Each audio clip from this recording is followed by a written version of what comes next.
Let me ask you a painful question. You have been studying that language for 6 months, maybe a year. You have kept your streak alive. You have collected your XP points. You have climbed the leaderboard. But if I dropped you in the middle of a bustling market in Tokyo, or a cafe in Paris, or a boardroom in Berlin right now, could you survive, or would you freeze? Most of you are suffering from a modern delusion called fake fluency. You are not learning a language. You are playing a matching game on a screen. You are identifying patterns, not building neural pathways. The global language learning market is a $50 billion industry designed to keep you addicted to the feeling of progress rather than the pain of actual growth. If you want to actually speak, to command a room in a foreign tongue, to understand the nuance of a joke, to argue a point, you need to stop studying like a student and start training like a neuroscientist. Today, we are deleting the apps. We are ignoring the textbooks. We are going to explore 7 strange, uncomfortable, and scientifically proven habits that force your brain to rewire itself for language acquisition. These are not tips. These are protocols for rapid cognitive adaptation. Let's begin with the psychological barrier that kills 90% of language learners before they even start.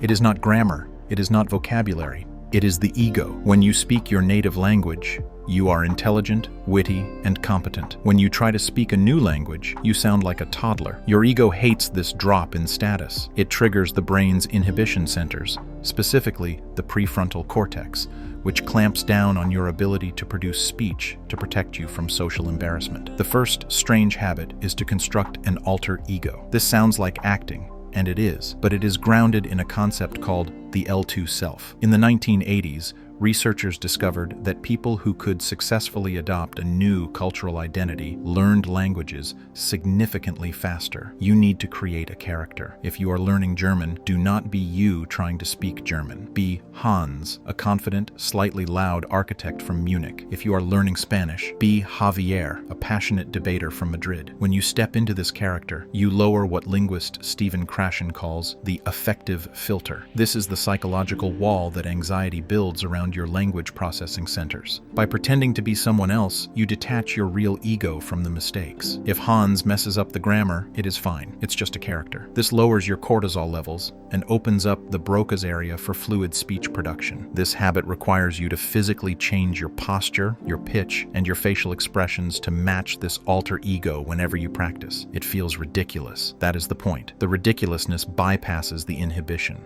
Most people wait until they are ready to speak. This is a trap. You will never feel ready. You need to simulate the pressure of communication without the social consequence. This brings us to habit number 2, the shower argument technique. This is a form of aggressive self-talk, or what psychologists call private speech. In child development, private speech is how children internalize complex tasks. They talk to themselves out loud. As adults, we stop doing this. To learn a language fast, you must regress. You need to have full-blown, heated arguments with yourself in your target language. But here is the key. It cannot be about the weather. It must be emotional. Emotion is the glue of memory. The amygdala, which processes emotion, modulates the consolidation of memories in the hippocampus. When you are emotionally invested in a subject, you remember the vocabulary. Stand in the shower or pace around your room and argue about politics, about a breakup, about a movie you hated, all in the target language. When you get stuck on a word, do not stop. Do not look it up. Force your brain to circumlocute, to explain the concept using other words you already know. This struggle, this desperate searching for meaning, is where the neural connections are soldered. You are simulating the fight or flight stress of real conversation in a safe environment. If you aren't sweating mentally after 5 minutes of talking to the wall, you aren't doing it right. You have been told to immerse yourself. Watch movies, listen to the radio, change your phone language. This is bad advice for a beginner. It is too much noise, not enough signal. It creates cognitive overload. The third habit is called narrow input flooding. Instead of consuming random content, you are going to consume massive amounts of content on one specific, narrow topic for 2 weeks straight. Let's say you are interested in cooking. For 2 weeks, you only read recipes, you only watch cooking shows, you only listen to podcasts about chefs in that target language. Here is the neuroscience. Language follows Zipf's law, a power law distribution where a few words are used very frequently and many words are used rarely. However, within a specific domain, the frequency of rare words skyrockets. By narrowing your focus, you encounter the same domain-specific vocabulary: sauté, dice, simmer, ingredient, hundreds of times in different contexts. This repetition allows your brain to quickly move these words from short-term memory to long-term memory because the context is stable. You master the structure of the language through the lens of one topic. Once you own cooking, you move to history, then technology. You conquer the language territory by territory rather than trying to swallow the entire ocean at once. Stop sitting down. Language learning in schools is sedentary, which is why it fails. The human brain evolved to process language in motion. Our ancestors didn't sit at desks. They communicated while hunting, gathering, and building. Habit number 4 is motor sensory binding. There is a concept in cognitive science called embodied cognition. It suggests that our thoughts are deeply rooted in our physical body. When you learn a new verb, do not just write it down on a flashcard. That is abstract. You need to bind that word to a physical action. If you are learning the word for push, you stand up and physically push against a wall while saying the word aloud.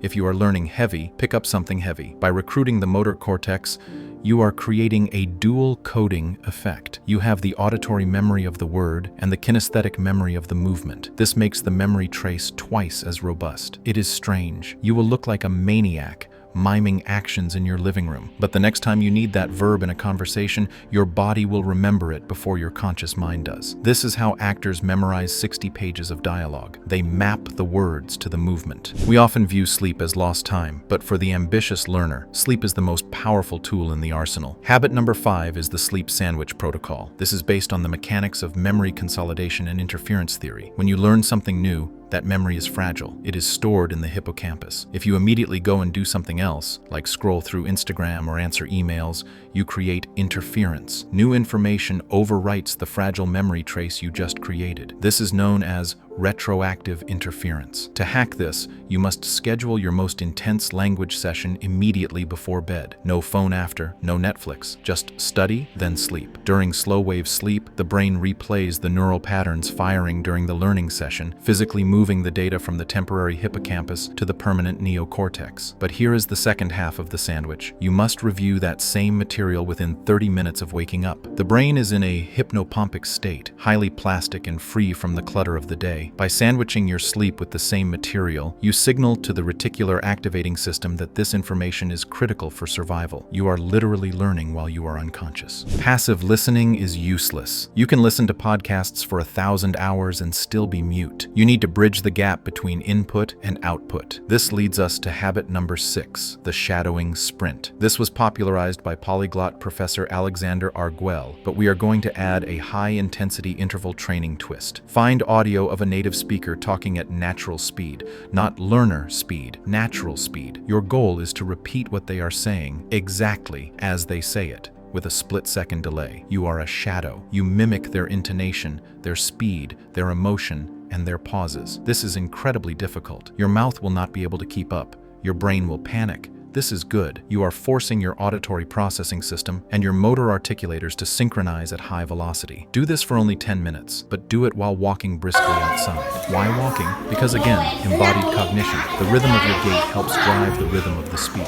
This habit destroys the translation loop in your head. You don't have time to translate from your native language to the target language. You have to react. It forces you into direct processing. Finally, we must address how you interact with text. Most people read a sentence, understand it, and move on. This is passive recognition. It is the active recall image we showed earlier, the difference between looking at the weights and lifting them. Habit number 7 is the backward translation method. Take a short text in your target language, translate it into your native language. Wait a few hours or a day. Now take your native translation and try to translate it back into the target language. Compare your version with the original. The differences between what you wrote and the original text are your knowledge gaps. These are the specific grammatical structures and vocabulary nuances you thought you knew but didn't. This feedback loop is brutal. It shows you exactly where you are failing, but it is also the most efficient way to fix grammar errors permanently. You are not memorizing rules. You are observing the gap between your output and native output and closing it. Let's look at the pattern here. None of these habits involve casually tapping a screen while waiting for the bus. None of them involve fun games. They involve discomfort. They involve changing your identity, using your body, manipulating your sleep, and straining your cognitive load. This brings us to the uncomfortable truth about learning. The brain is an energy-conserving machine. It does not want to change. It does not want to build new miles of expensive neural wiring for a new language. It will only do so if it feels a demand. The apps are designed to make you feel safe, but safety is the enemy of neuroplasticity. The brain rot we see in modern society is a result of low-effort consumption. To build a brain that can speak, you must introduce high-friction learning. Fluency is not a badge you buy. It is a biological adaptation you force. By adopting these 7 strange habits, you are not just learning a language, you are training your brain to be comfortable with ambiguity, to process information faster, and to expand its own boundaries. So here is your mission. Delete the green owl. Throw away the flashcards that don't make you move. Pick one of these protocols, maybe the alter ego, maybe the sleep sandwich, and commit to it for 7 days. Just 7 days. I want to know which one you are choosing. Are you going to be the crazy person talking to themselves in the shower?